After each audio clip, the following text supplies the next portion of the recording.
আবারও স্বাগত ২১শে বিজনেসে। এবার মুদ্রা বাজারের খবর। এক অঙ্কের ঘরে নেমে এসেছে কলমানি রেট। কলমানি রেট ৯.৯১%। অপরিবর্তিত আছে রেপো রেট। রেপো রেট এখন ১০%। নতুন মুদ্রানীতিতে রেপো রেটে অপরিবর্তিত রাখা হয়েছে।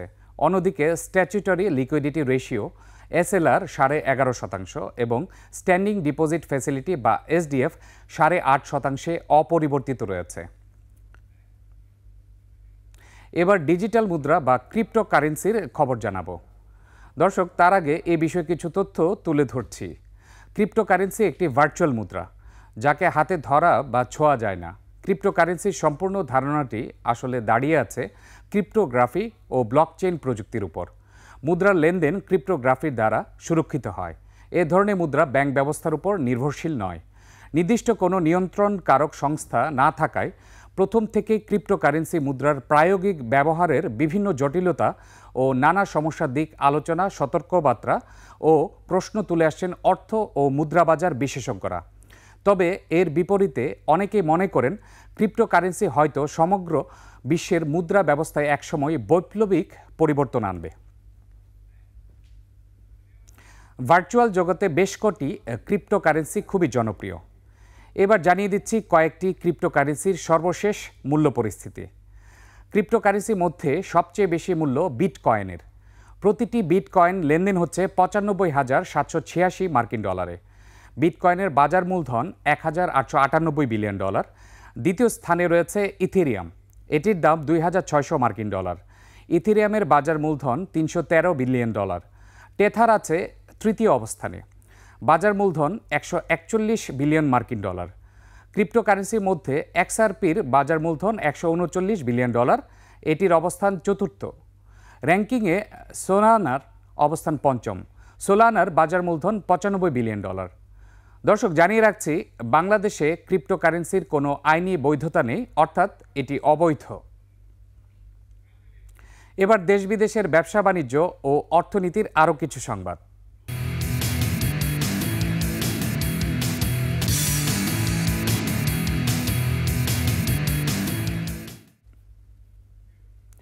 দীর্ঘ অপেক্ষার পর পরীক্ষামূলক যাত্রা শেষে যমুনা রেল সেতুতে শুরু হলো যাত্রীবাহী ট্রেন চলাচল। এর মধ্য দিয়ে বঙ্গবন্ধু সেতুতে ইতি ঘটছে ট্রেন চলাচলের। সকাল 10:30টার দিকে রাজশাহী থেকে ছেড়ে আসা silk city express Jamuna rail সেতু অতিক্রম করে। এ সময় দুপাশে রেল স্টেশনে ছিল মানুষের আনন্দ উল্লাস। 4.8 কিলোমিটার দীর্ঘ যমুনা রেল সেতুতে দুটি লাইন থাকলেও প্রথমে একটি লাইন দিয়ে উভয় দিকে ট্রেন চলাচল করবে। তবে আগামী 18ই মার্চ আনুষ্ঠানিক উদ্বোধন করা হবে। যোগাযোগ উপদেষ্টা সহ কর্মকর্তারা ওই অনুষ্ঠানে থাকবেন। ওই দিন থেকে দুই লাইনে ট্রেন চলাচল শুরু হবে। বঙ্গবন্ধু সেতুর সমান্তরালে ডুয়েল গেজ ডাবল ট্র্যাকের এই রেল সেতু ব্যবহারের জন্য 7.667 কিলোমিটার রেলওয়ে অ্যাপ্রোচ এমব্যাঙ্কমেন্ট এবং লুপ সাইডিং সহ মোট 30.73 কিলোমিটার রেললাইন নির্মাণ করা হয়। অর্থ পাচার ও অবৈধ সম্পদ অর্জনের অভিযোগে বাংলাদেশ ব্যাংকের সাবেক গভর্নর আব্দুর রফ সহ 25 জনের বিরুদ্ধে অনুসন্ধান করছে দুর্নীতি দমন কমিশন দুদক। সংস্থাটির মহাপরিচালক জানান, তদন্ত কর্মকর্তা পরিবর্তন হলেও কাজে কোনো প্রভাব পড়বে না। এদিন সাবেক শিল্প প্রতিমন্ত্রী কামাল আহমেদ মজুমদারের বিরুদ্ধে প্রায় 3 কোটি টাকার সন্দেহজনক লেনদেনের অভিযোগে মামলা হয়েছে। এদিকে এলজিইডিতে 450 কোটি টাকার প্রকল্পে দুর্নীতির খোঁজে অভিযান চালিয়েছে সংস্থাটি। আরও জানাচ্ছেন প্রণব চক্রবর্তী।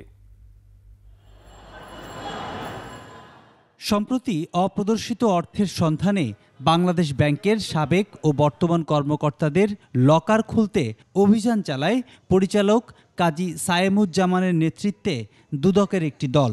তবে অভিযানে কোনো কিছু না পেয়ে খালি হাতেই ফেরেন তারা।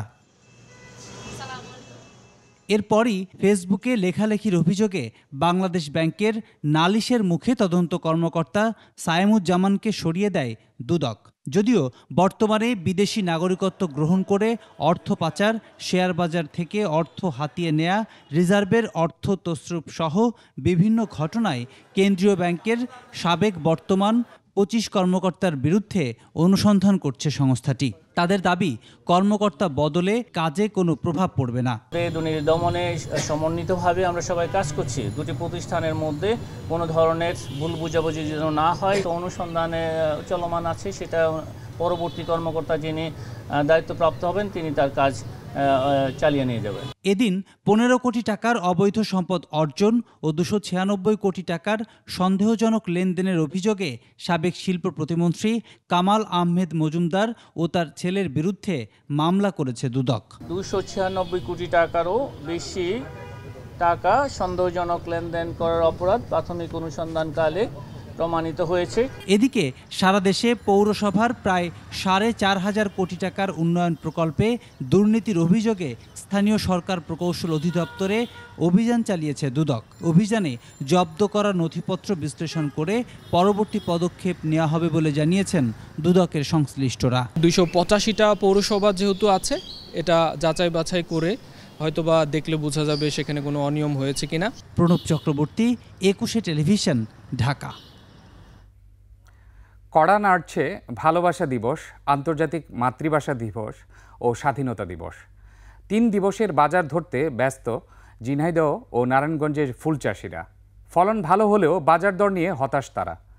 ঝিনাইদহ প্রতিনিধি এম রায়হানের রিপোর্ট এবং নারায়ণগঞ্জ প্রতিনিধি তথ্যচিত্রে ডেস্ক রিপোর্ট।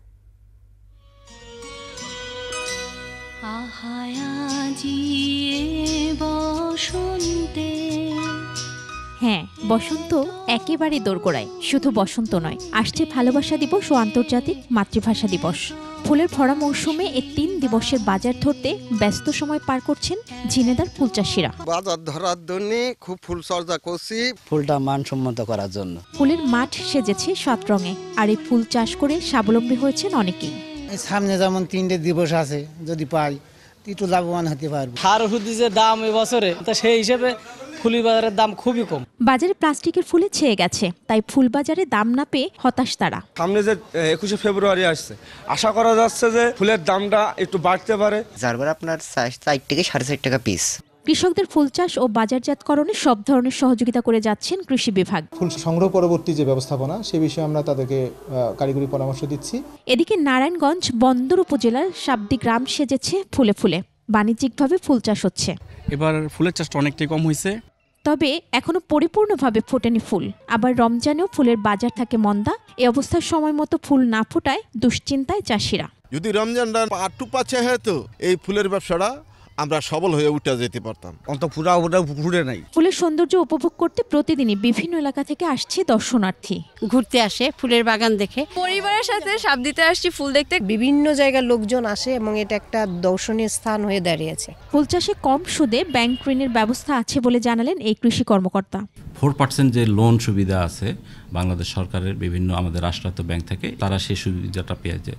কৃষি অফিসের তথ্য বলছে চলতি মৌসুমে ঝিনেদা 212 হেক্টর আর নারায়ণগঞ্জে প্রায় 80 হেক্টরে 24 ধরনের ফুল চাষ হয়েছে।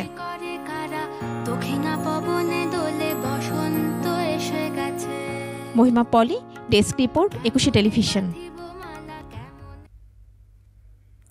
ভারতের আদানি পাওয়ার প্ল্যান্ট থেকে পূর্ণ সক্ষমতায় বিদ্যুৎ সরবরাহ চেয়েছে বাংলাদেশ। ব্রিটিশ সংবাদ মাধ্যম রয়টার্সের প্রতিবেদনে বলা হয়, পেমেন্ট সংক্রান্ত বিরোধের কারণে গেল 31শে অক্টোবর থেকে বাংলাদেশে অর্ধেক বিদ্যুৎ সরবরাহ করে আসছে ভারতের ঝাড়খণ্ডে অবস্থিত 1600 মেগাওয়াটের আদানি পাওয়ার প্ল্যান্ট। তবে এখন প্রতি মাসে $85 মিলিয়ন বকেয়া বিল পরিশোধ করে আসছে বাংলাদেশ বিদ্যুৎ উন্নয়ন বোর্ড বিপিডিবি।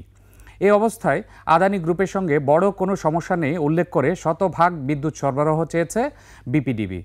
2017 সালে সাবেক প্রধানমন্ত্রী শেখ হাসিনার অধীনে বাংলাদেশের সঙ্গে 25 বছরের চুক্তি করে আদানি পাওয়ার। শেখ হাসিনা ক্ষমতাচ্যুত হওয়ার পর তারা $900 মিলিয়ন পাওনা দাবি করে।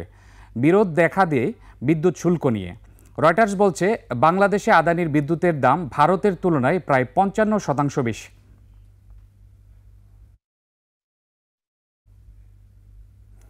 কাল থেকে চট্টগ্রামে শুরু হচ্ছে 4 দিনব্যাপী 16তম রিহ্যাব ফেয়ার।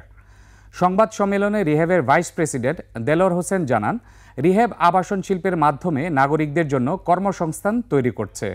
তবে উচ্চ হারে নিবন্ধন ও সুদের হার নির্ধারণ সহ ত্রুটিপূর্ণ আইনের কারণে আবাসন শিল্প সংকটে পড়েছে। 4 দিনব্যাপী মেলায় থাকবে 42টি স্টল এবং চলবে সকাল 10টা থেকে রাত 9টা পর্যন্ত।